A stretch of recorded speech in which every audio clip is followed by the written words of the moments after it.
This is a 1990 Toyota Corolla, which by the looks of the stickers on it is something that Abbie Hoffman might have owned. But I will set aside my political differences and fix this car. Customer complaints are that it has some suspension issues. As the customer puts it, if he drives over an acorn, the car will bottom out. So this is pretty obvious to me by looking at how low the car was sitting.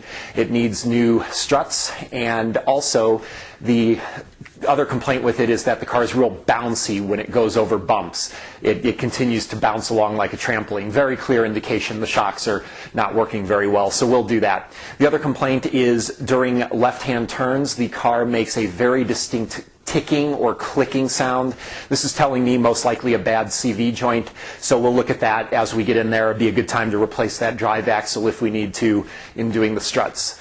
So let's go ahead and fix Abbie Hoffman's car. Yippee! Ha! Get it?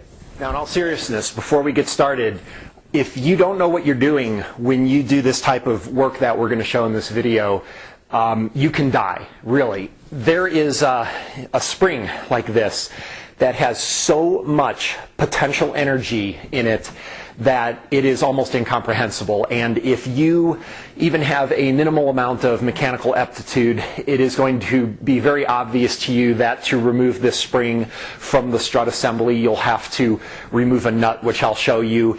And doing so without preventing this spring from expanding could make for a very, very, very bad day for you. And if the spring happens to be facing you as you're removing this nut and it expands, it will be a permanently bad day for you probably. So I just want to make sure that if you're not comfortable with this and don't have the proper tools, you really shouldn't be doing this. But this can be very dangerous, so make sure you pay attention here and make sure that you have the right tools to do this properly.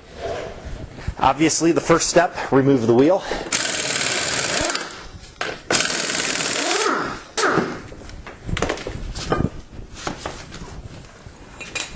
All right, so the first thing we can see is we have a strut assembly here as opposed to a shock assembly, at least by my definition. So I'm not even sure there technically is a difference between a strut and a shock and that they're not interchangeable. I've heard many people, even professional mechanics, have all these different definitions. A strut is when the coil is over the shock. Struts go in the front, shocks go in the back, things like that. By my definition, though, this is a strut because this is going to be an integral part of the steering system. We can see here that the shock assembly here is actually a component of the steering system. In other words, if you were to remove this shock, it would do a lot more than prevent the car from bouncing. You would not be able to steer the vehicle because the steering knuckle is connected into the strut assembly. That, in my definition at least, makes this a strut.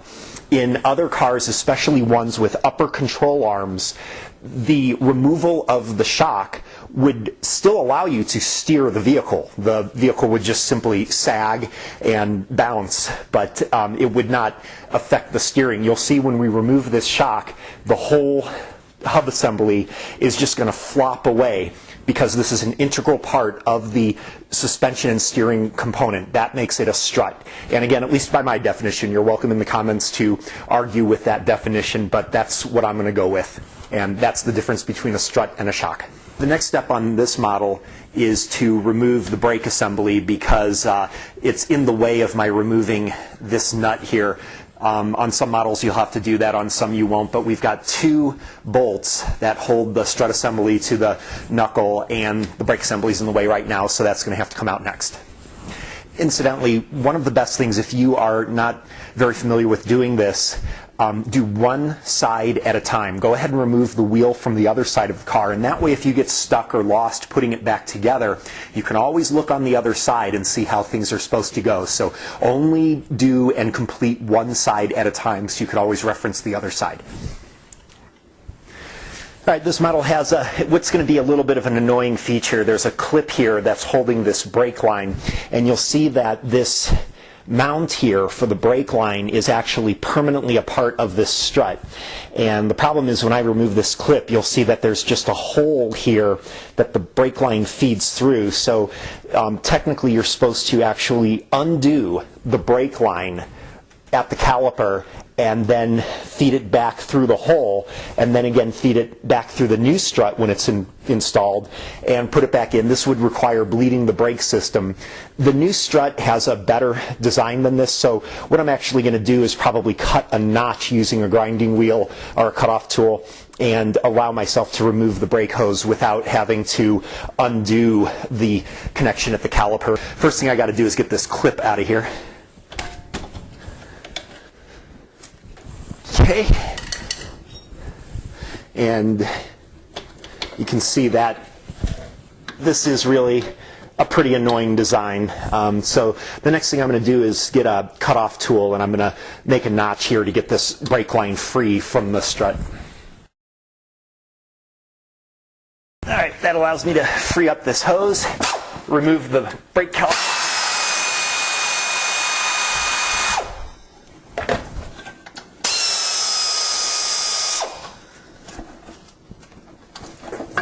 Okay, and notice there's two different lengths of the bolts for the brake caliper, so we'll want to make sure that I label this one up top, this one at bottom, so I save myself some time when I try to reassemble.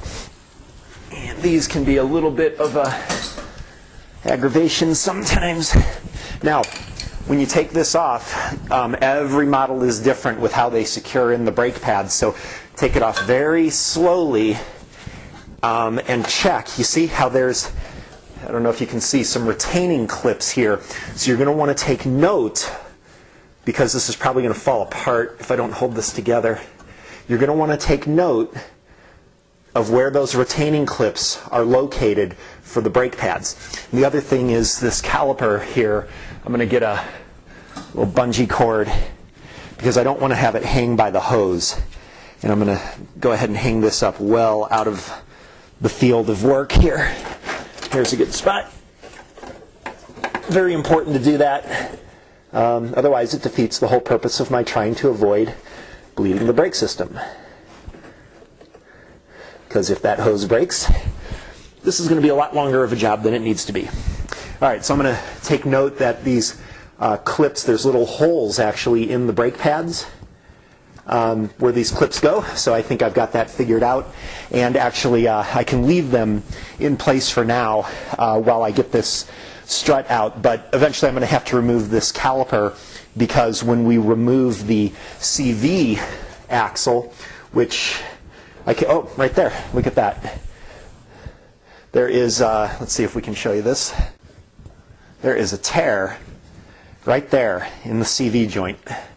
Can actually stick my finger in there. So this is definitely the cause of that ticking sound in the turns. So we'll have to replace that axle. You can sometimes rebuild them, but honestly, these axles on these little cars like Toyotas and Hondas and stuff, they're like $50. It's so much better to just go ahead and get a remanufactured one than try to rebuild these. So that's what we're going to do. All right, now this is a very simple design. We just have to remove these two bolts holding the strut to the knuckle. All right, now on some of these models, if you notice, there's a real funny looking washer or something with some markings on it, some number markings, almost looks like timing markings or something. Those are going to be for your alignment. So what you'll want to do is mark with paint where the nut or the washer or whatever the alignment is. You'll want to mark that. This model doesn't have such a thing, so I'm able to just go ahead and get these bolts out of here and knock it out, but don't just be reckless.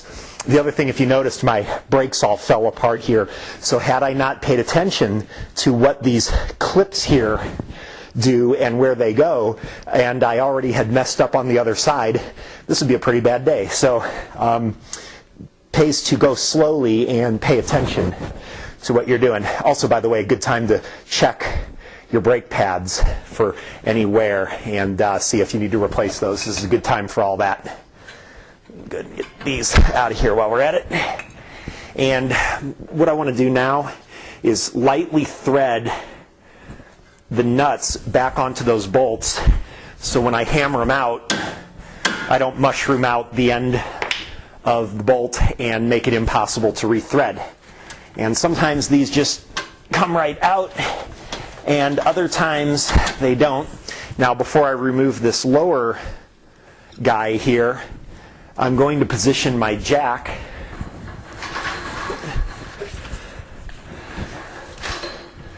under the lower control arm just a bit, so that when I pull that bolt out, the lower control arm doesn't just fall straight down and possibly damage something.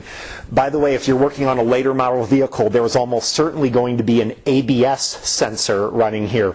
And if you take this lower bolt out, everything's going to hang by that ABS sensor wire, and if you break it, that's going to be a bad day, because ABS sensors are quite pricey. So make sure if you've got an ABS sensor that you remove that from your strut as well. Disconnect it, whatever you have to do. This model is a 1990. It doesn't have an ABS. So now I should be able to get this lower bolt out. All right.